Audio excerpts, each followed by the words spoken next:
Okay, so my name is Adam. I'm with BYU. I was asked to moderate this UPAA Live, which is I'm super excited about because the video that's going to be featured is so good.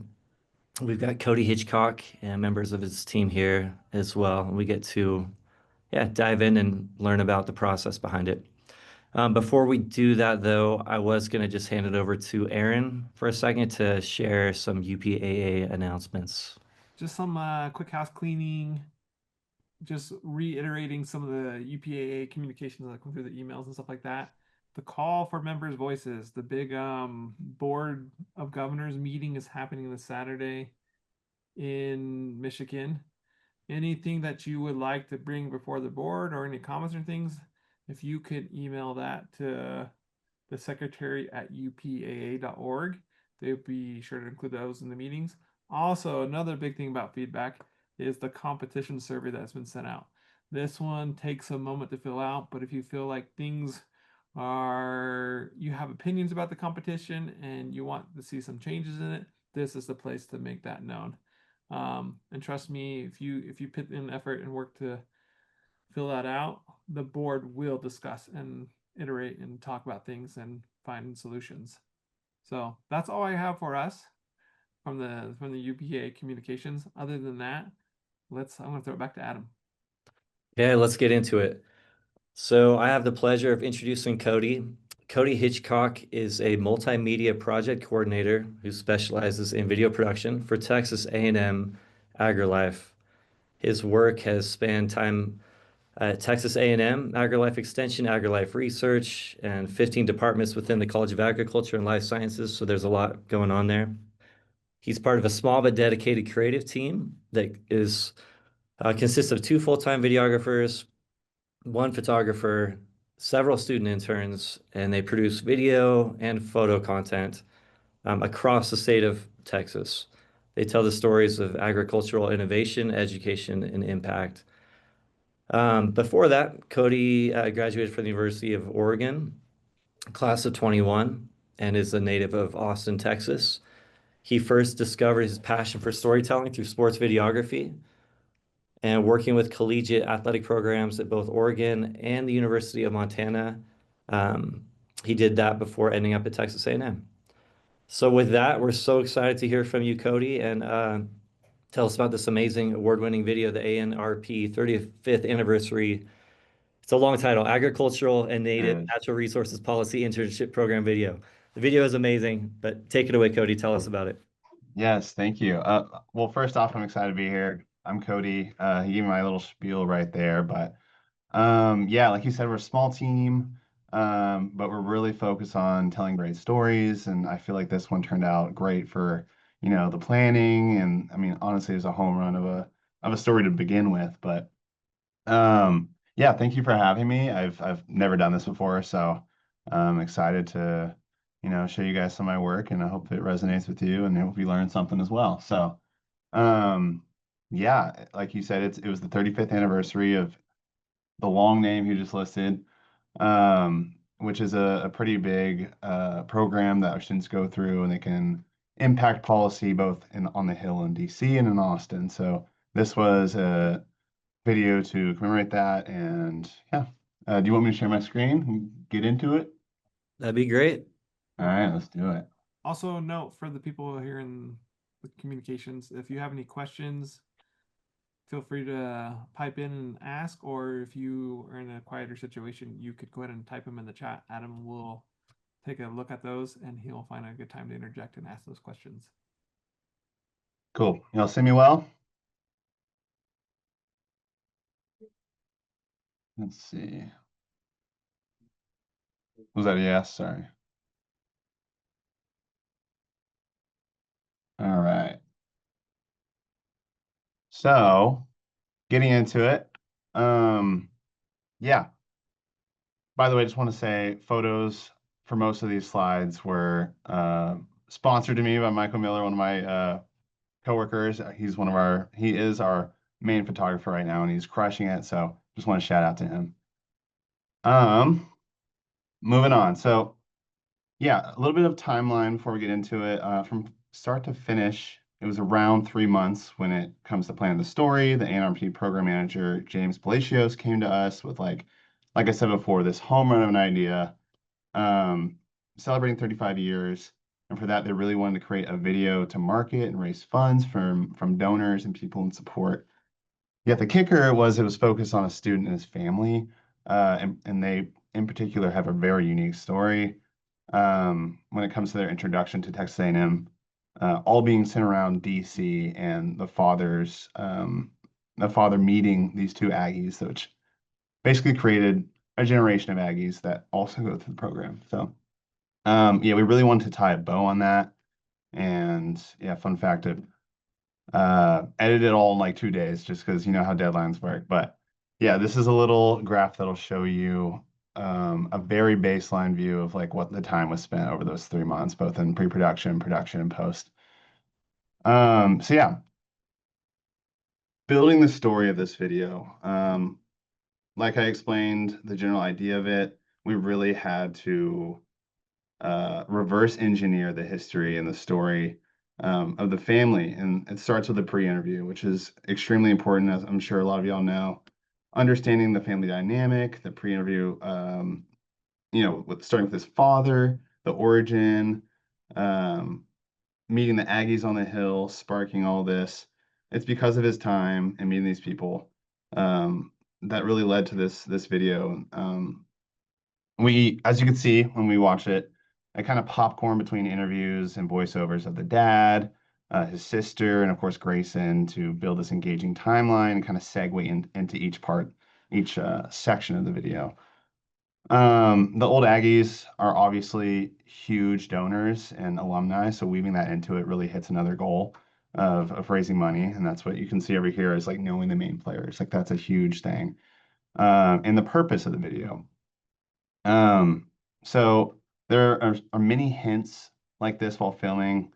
For example, he was in the Corps of Cadets and, certain shots and traditions that work great as a story, but it's one of those things like if you're an Aggie, it's like you know. And like, really leaning into traditions really makes a happy audience. So I think utilizing all that in this way really kind of made the video blend together.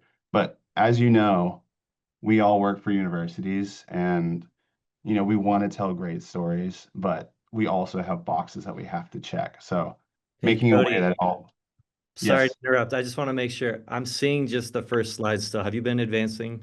I have. Let's see. Okay, Oh, it's paused. Here we go. Is that better? there we go. Yep, thank you.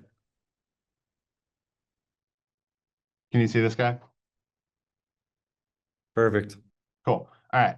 So yeah, this is what I was talking about. You have that pre-interview, knowing the main players, the purpose, and then when it comes to filming, um, you got to start with scheduling and you working around our job schedules. We're picking up little shoots of things that come down the pipeline and like into working around a program schedule, a student schedule. There's all kinds of things on top of deadlines coming up. But my experience communicating with a program manager or a coordinator or faculty member that really knows the events goes extremely far with freeing up some of the weight that scheduling and emailing yourself would bring.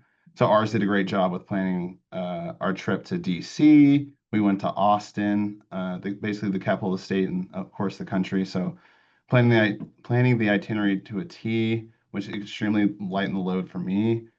Um, as far as what each location would require, the time frames we would need. But filming these key moments, obviously, that makes the video, but like being intentional about it and getting really close to the family is huge. For example, going to his final review, as you'll see, which is like where the Corps graduate. Essentially, they finish their term in the Corps of Cadets.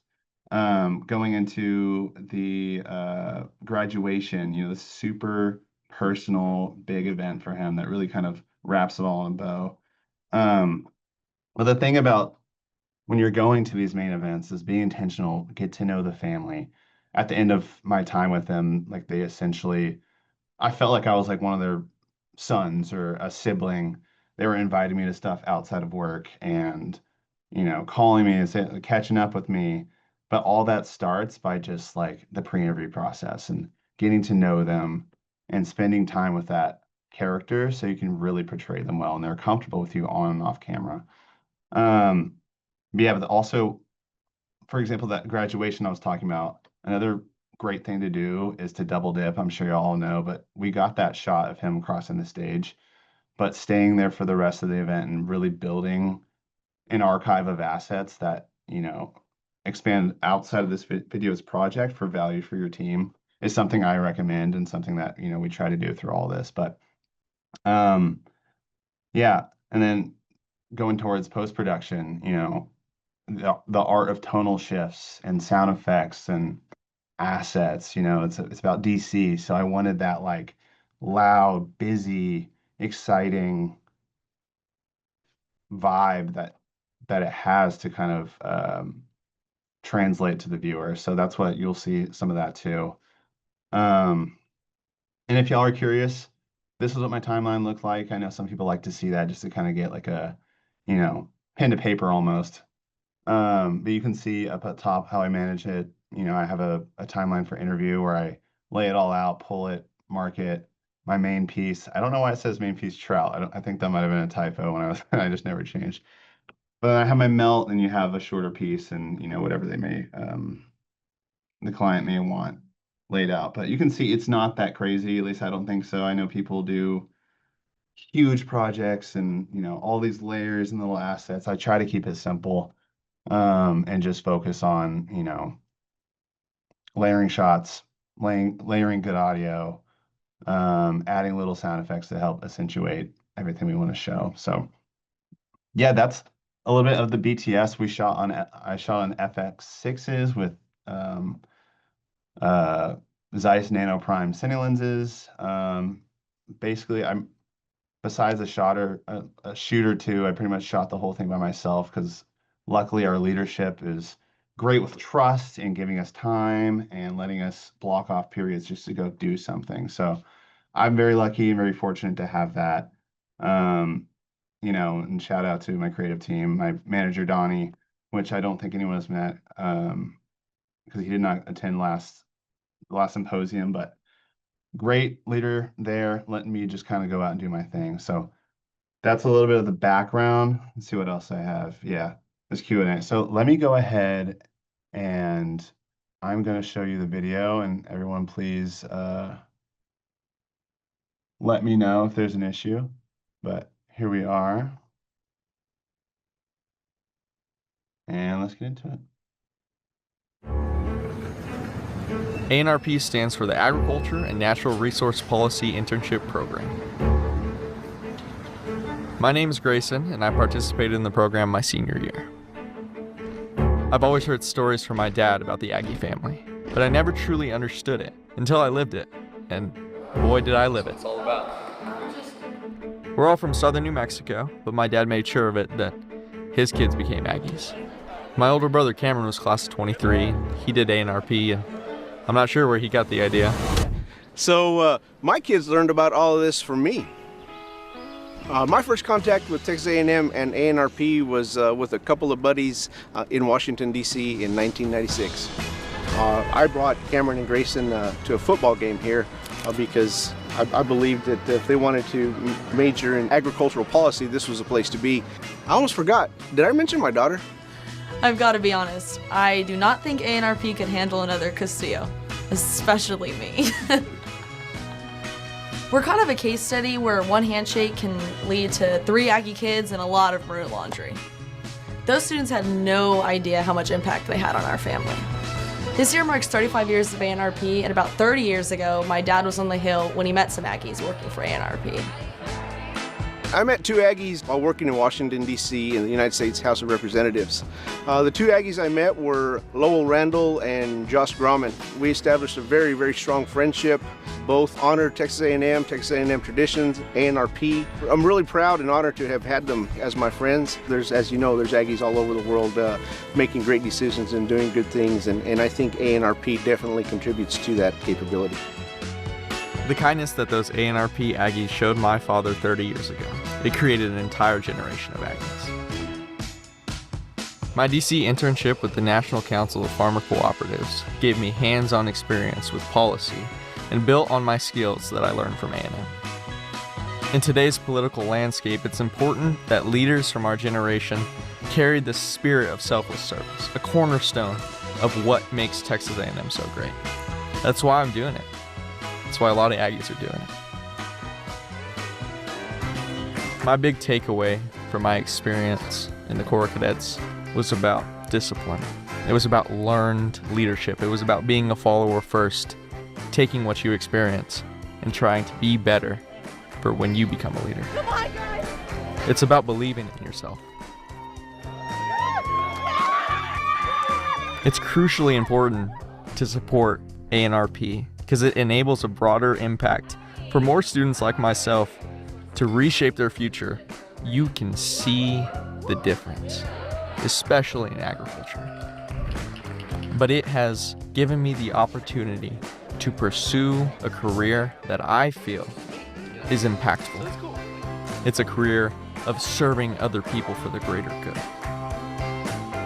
You don't have to do a career in policy. But what you have to do is place yourself in a position to learn. And ANRP is one of those places.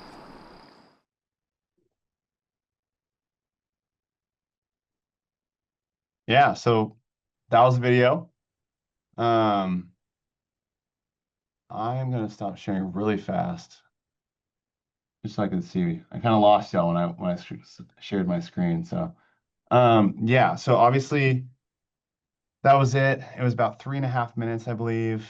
Yep, 3.5 exactly. You know, you can see all the elements. You can see the core. You can see the traditions. You can see graduation. You can see the family. You can see the program. You can see the donors. Tying all that together. You know, we had to be really intentional about it, and you know, scheduling voiceovers and getting the dad, getting his background and weaving that into everything else. The sister, who's, you know, the youngest one, the freshman, who's on the course for the same path. They were just really built around this legacy of, you know, of policy and Aggie tradition. So, um, yeah, that's basically my spiel, and I'd love to answer any questions. But it's been a great project, you know, great people, good talent. So yeah, So good. Thank you, Cody. of course. Yeah, I just want to applaud it because you obviously have these key messages that you hit that are going to make lots of people at your university happy, but you ended up with this emotive, personal feeling story, which is so good. So I'm just curious if we can start things out. I'll ask some questions here, but what was that process like? Like you have this interplay between voiceover and interviews and sound bites. How did you come to that decision creatively to tell the story in this way? Well, I mean, you know, it can be hard to build a story with multiple interviews like that, you know, and I think the way that we popcorned it really kept it engaging. And, you know, it kind of, with the sound effects and with the music, it kept leading you in the same direction without, you know, losing interest in the voices or the tones. Um, but I mean, honestly, it was we thought it out pretty hard. I mean, you know, me and Donnie, who's now Michael Miller in the background there, we sat down with James and thought about the best way to do it. And um, yeah, I lost my train of thought there. Well, let But me follow. This is great. Just was the voiceover, I know you did your pre-interviews, but was the voiceover written before you started shooting principal photography? so good question. We had like I was saying, we sat down with James, and there was a lot of stuff that we wanted them to say, like, you know, buzzwords. It's a donor video at the end of the day. It's a marketing video. But there's also a story there too. So we did sit down and write a few lines that, you know, we needed to put the punch across. But for the most part, we just kind of spitballed some questions and let them speak to their passions and their, you know, their history at the end of the day. So yeah, that Can, was the plan there. can you answer the question a little bit about the challenge you had to overcome for the final interview because this kid had already gotten a job so quickly? So how you had to pivot to actually get the voiceover, what you had to do, and how you're able to save money by getting that done that way? Yeah, so success rate of the program, I guess. Yeah, we were slated to do an audio interview back here in the studio, and like midway through, he was like, "Oh yeah, by the way, I'm moving to Lubbock in a week," which is, I don't know how long, like 4 hours at least from here. Um, so I was like, "Well, that's a problem." So, I reached out to some of the boys at Texas Tech. They kind of gave me some options, but we really had to research a local audio professional out there. So having to coordinate that with him having a new job was tough. But we set it up to where we had a local professional go to his office during lunchtime. This is just stuff you have to do. You got to get it done. And luckily, there was availability there, and luckily there was lenience on his office. But yeah, that was a huge pivot that we had to take there. Um, but by doing that, we could have gone and driven 4 hours for that. And that's not worth the state's time. It's not worth our time just for a voiceover. So outsourcing on something like that can be a great option, and it definitely was for us. And I honestly just gave a list of questions, and I emailed Grayson or texted him the list. And at that point, I just trusted the professional we sent out there to kind of guide that. And, I didn't do a phone interview. I just kind of like fingers crossed and got back pretty much gold. So he put some finesse on it, in his answers. And sometimes that doesn't always happen. Sometimes you have people that are a little bit uncomfortable in audio or whatever the case may be. But I think it goes back to how personal our friendship was just from spending time over the past 3 months and that pre-interview process. And, I went to his graduation party and we had tacos and played cornhole in the backyard. That's part of building, the building a good relationship to help further the story. Cody, can you give some secret sauce as to, because I think a lot of university creators are going to say, well, our department simply can't afford to travel, or they can't, because that's such a heavy lift and all this stuff adds up. And you're really at the end of the day still rolling the dice because you're going to have to land the plane. The larger the investment, the larger the expectations. So that can add to stress. But can you talk about how strategically, if you partner with different programs that have good fundraising, how they cover a lot of the travel costs and work with you and see it as an investment into their program, and how you can double dip footage for other things you're trying to achieve within the college? Yeah, I mean, look, I mean, we're all on the same team, but a lot of people don't like the whole client mindset. But if they're coming to you with a want, they have like some fire behind that where they're looking for an end goal, and there is ways that you can meet in the middle to like you said, cover costs. Not every department is large enough to have a budget for that. Luckily, in this scenario, their program was totally willing, and all it took was a question to help get us up to DC or help get us to Austin. So there's many avenues that you can even, I mean, it's just a question. The worst is no, but at the end of the day, that might not help them get to what they want. That might not help the final result of the video. Um, but yeah, like we mentioned earlier, and like Donnie prompted, double dipping. I mean, it's huge. You could weave that into your pitch, if you will. Say, hey, like, yes, we would love to go out here on your dime. But what we can give you is much more than just that shoot. We can create assets that can live on your website for marketing. It could, if you want to put them on your building walls or whatever. There's plenty of ways that you can offer more value both to your team and theirs, which is the question. And I think if you pitch it like that, then you'll have a lot more success in, you know, not having to rely on your own department's budget and say like it's not going to happen because we can't get there. That would be my advice on that. You mentioned sound design a little bit when you were chatting about it, and I think it was really great the use of sound in this. Do you have any advice about how to use sound effectively to help the narrative? Yeah, I mean, as y'all know, sound is tough. I mean, all video is tough, but it's one of those things where, obviously I shot pretty much the whole thing. So I knew my visuals just kind of like in my head. So when I'm laying it in the timeline, I can, you can see in the background of shots or their environment or certain things, and you might say, hey, that might look good there or sound good there. That might help bring out, the emotion. So if you see someone or construction zone looking up little sound bites that can help, build that dirty, busy, loud environment. That's what I always do. And then of course you got like risers and all that stuff to kind of create emphasis. I mean, I think it goes a huge way. You could have beautiful visuals, but that audio is that last connecting piece to really immerse you in the experience.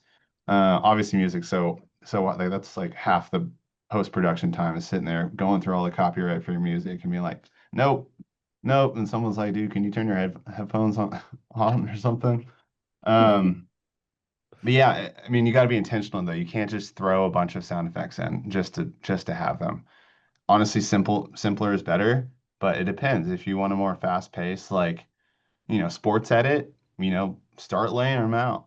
But something like this, we wanted obviously the story to be the focus, and that should be something you don't like abrasively know or notice, but it's like in the back of your mind, and it helps paint the full picture. So Okay, correct me if I'm wrong, but it looked like there's some After Effects work in there, like the archival kind of images. Was that After Effects or what were you doing? not at Okay, all. No, I literally it was on Premiere. I kept it simple just okay, because that timeline. I'm sure a lot of people out there know that you don't have 12 hours to make a 5 second, After Effects right. scene.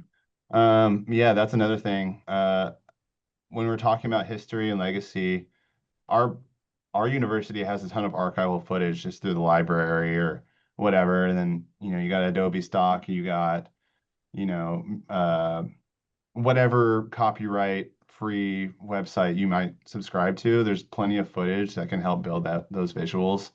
So that's what I did. I found a lot of old DC footage, and then of course old A&M footage of uh, football to kind of help drive that. We are here for a policy video and a program with them, but it's also connected to this large university that's full of these really passionate fans. So yeah, there's a lot of, to your question, assets. Like using blurs and using little like CRT kind of effects. I mean, as creators, we all know there's YouTube out there. You could go in a rabbit hole about all these things you can do, but it's really simple. It's more of a drag and drop keyframe kind of thing, and I think it can really help uh, boost up the vibe. I was curious too. We heard a little bit about what your team looks like. In this case, it sounds like you were doing a lot of it yourself. Was there student involvement? And if so, what did that look like? And at what stage? How does that work? Um, well, first off, my team has helped me through the whole thing, so I don't want to put that lightly. I'm just more of a boots on ground guy. Like I'm a running gun. I love being out there and just shooting. So and with travel, of course, you can't send the whole team. But as far as student involvement, correct me if I'm wrong, guys, but I don't think we really had the core of our student interns at the time. Um, I don't think so. Are you talking about more interns? Or are you talking about the student themselves, the focus of the video? Oh, no, I meant like helping as far as the production, post-production process. Yeah, I On this mean, video, what's that typically look like for you guys? oh, sure. Yeah, so my style with it is I love to invite them on to tag along to shoots, kind of watch me film.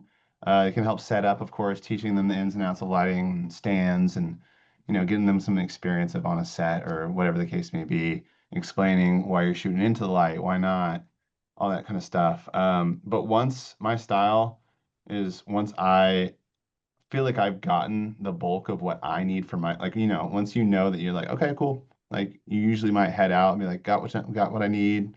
I like to turn over the camera to the interns, kind of stand behind their shoulder and be like, hey, go for it. I'm very hands off. I like to be like, hey, like get some texture here, get the hands, get the eyes, because at first a lot of students are a little bit shy to get close. They kind of sit from afar and do that thing and might zoom in.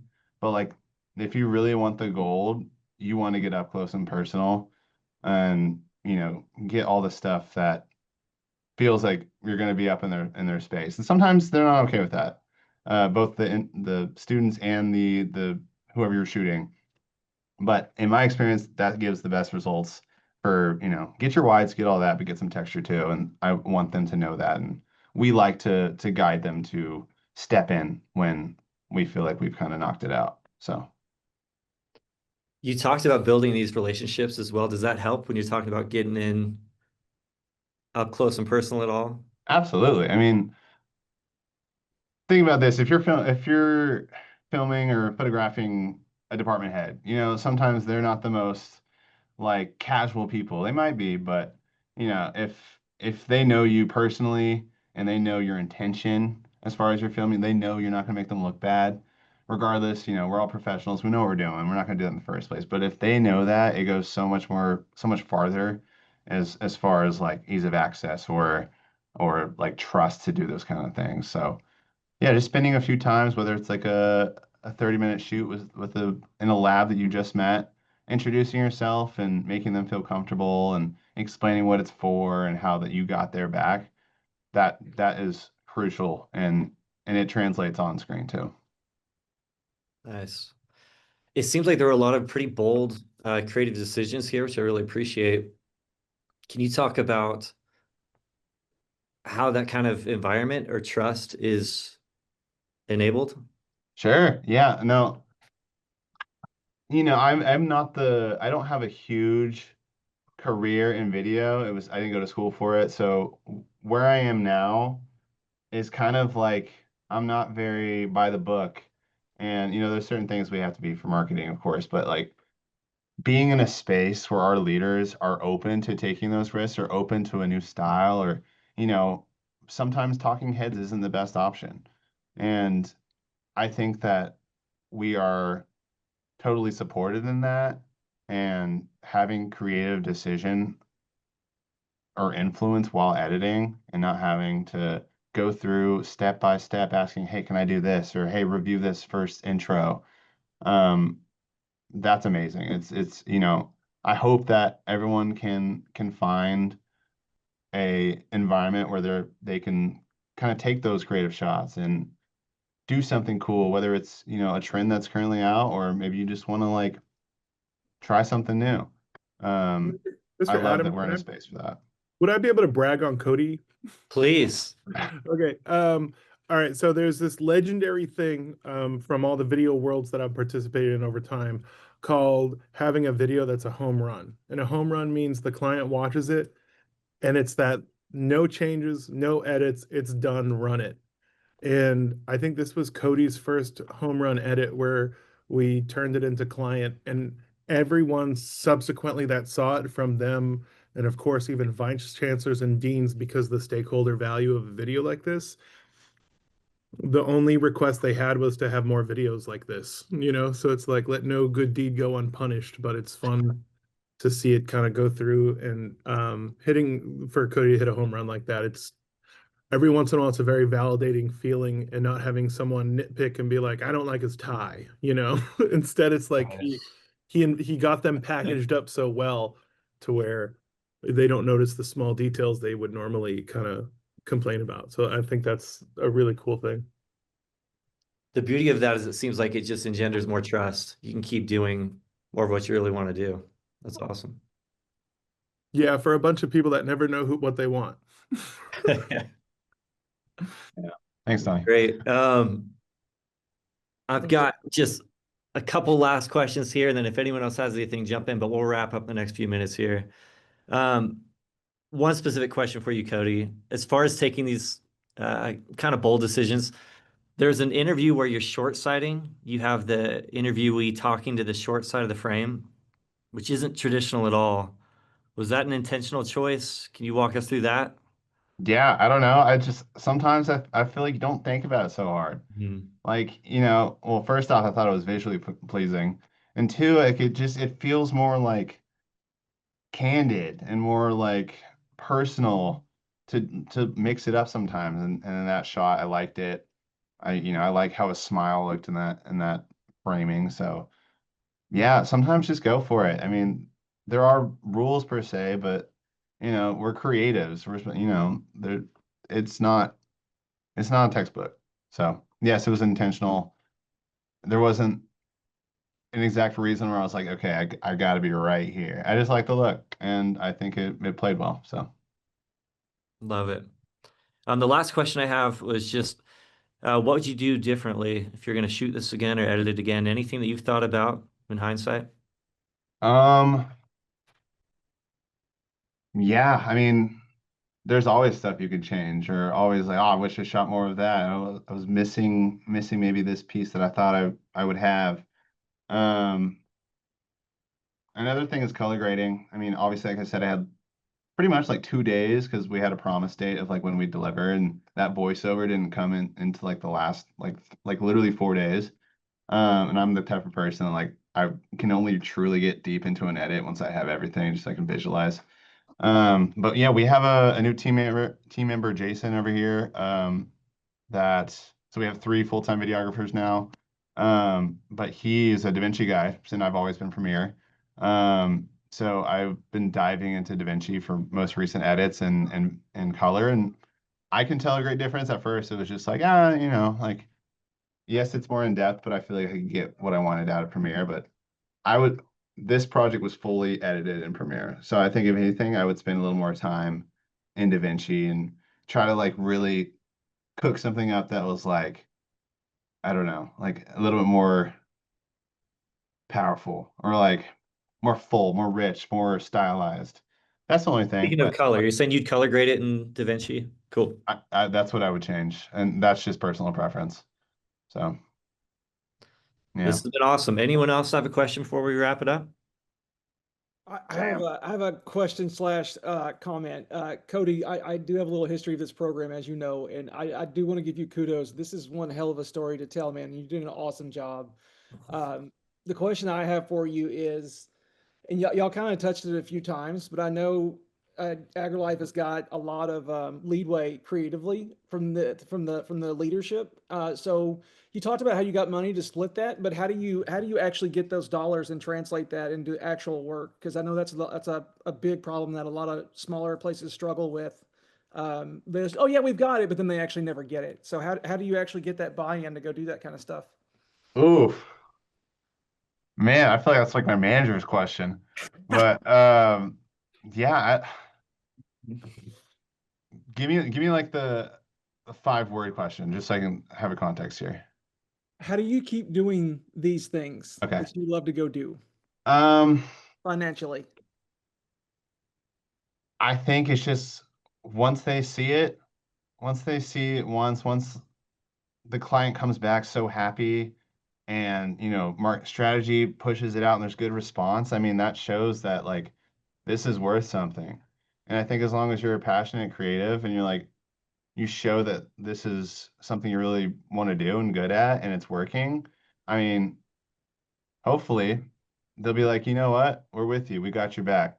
There's certain rats that we always have to kill, and in marketing videos that gotta be done. But being able to say like, there's something really cool that we can do out of this, and pushing that and backing it with your experience and engagement and whatever the case may be. I think that's the best way to do it. Just being upfront. This is the value that this can create.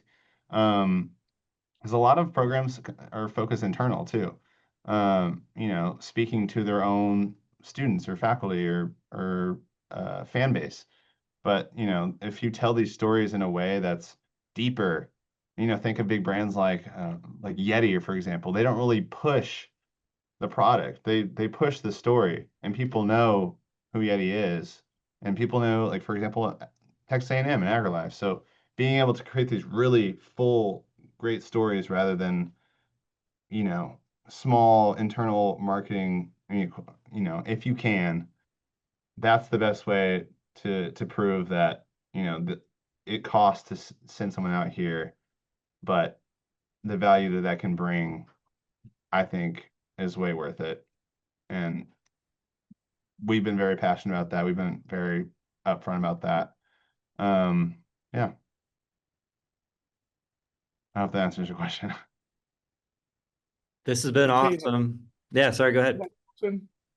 Yeah, I was just wondering who your favorite student worker is, Cody. Oh man.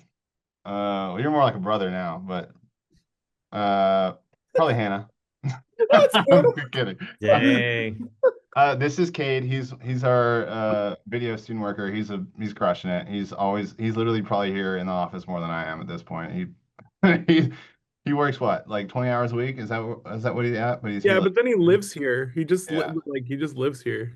So we've been blessed with really good, passionate student workers. But yeah, honestly, he'd be a better person to answer the question about how we let student workers step in. But yeah. We'll love it. Props. Thanks to the whole Texas A&M team. And thanks, Cody. This is a great conversation. Thanks for sharing some insights, some process, and we'll see everybody next time.